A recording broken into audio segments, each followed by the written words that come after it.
kolaborasi antara legislatif dan eksekutif ini mutlak harus dilakukan. Ada kesepahaman dan mana yang menjadi prioritas, sehingga problem-problem yang ada di masyarakat di Kota Malang bisa tertangani.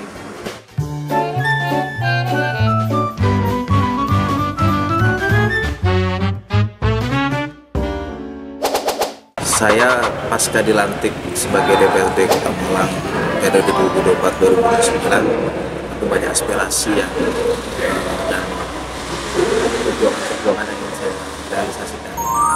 Salah satu tentu terkait permasalahan kelas di perkotaan di Kota Malang, masalah kemacetan, kemudian masalah banjir, masalah infrastruktur, transportasi publik, dan masalah lingkungan yang juga semakin menjadi permasalahan yang itu menghinggapi kota-kota besar di Indonesia termasuk di Kota Malang.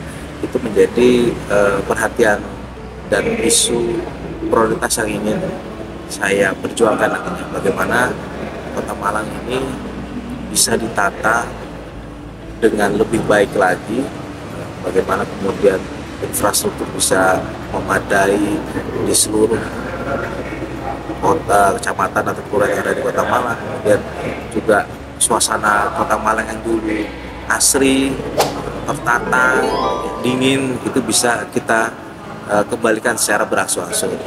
Tentu butuh perjuangan bagaimana mengembalikan Kota Malang kembali seperti dulu, supaya tidak mengurangi polusi, kemudian menghijaukan kembali area-area publik yang ada di Kota Malang, kemudian juga menata drainase supaya masalah lingkungan bisa kita antisipasi ke depan. Ya, tentu legislatif ini kan dengan eksekutif itu menjadi bagian dari pemerintahan daerah. Artinya harus bisa bersinergi, bisa kolaborasi, dan bisa saling memahami. Banyak aspirasi masyarakat yang tersampaikan langsung kepada eksekutif. Tentu kepala daerah bersama OPD punya program kerja 5 tahun dan per tahun.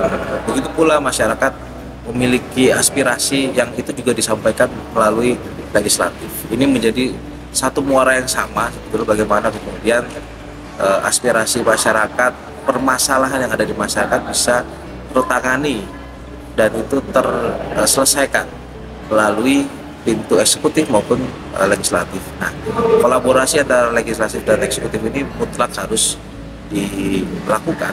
Ada kesepahaman dan mana yang menjadi prioritas, sehingga problem-problem yang ada di masyarakat di Kota Malang bisa tertangani.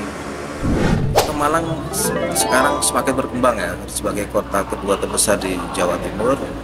Banyak pendatang yang hadir di Kota Malang untuk bekerja, untuk mengenyam pendidikan, sehingga tentunya permasalahan pembangunan juga semakin kompleks. Nah, tentunya ke depannya harus ditata.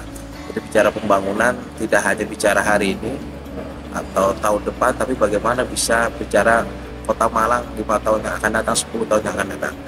Bagaimana kita mencegah, mengantisipasi masalah-masalah yang mungkin akan terjadi di kemudian hari. Masalah lingkungan, dan bagaimana mengatasi jumlah penduduk yang semakin bertambah. Nah, itu efeknya terhadap kondisi Kota Malang itu sendiri. Polusi, kemudian pencemaran lingkungan, air bersih, itu harus kita antisipasi sejak awal. Itu yang menjadi concern kita ke depan, bahwa bicara kebijakan Kota Malang tidak hanya bicara kebijakan hari ini, tapi kita bicara tahun-tahun juga yang akan datang. Ya. Anggota DPRD yang sudah dilantik kemarin itu komposisinya saya kira separuh itu anggota Dewan lama dan separuh anggota DPRD yang baru. Artinya kami yang baru ini tentu harus segera menyesuaikan dengan kerja-kerja legislatif yang ada di hadapan kami. Begitu pula teman-teman yang sudah lama saya kira bisa saling bersinergi dengan kami yang baru.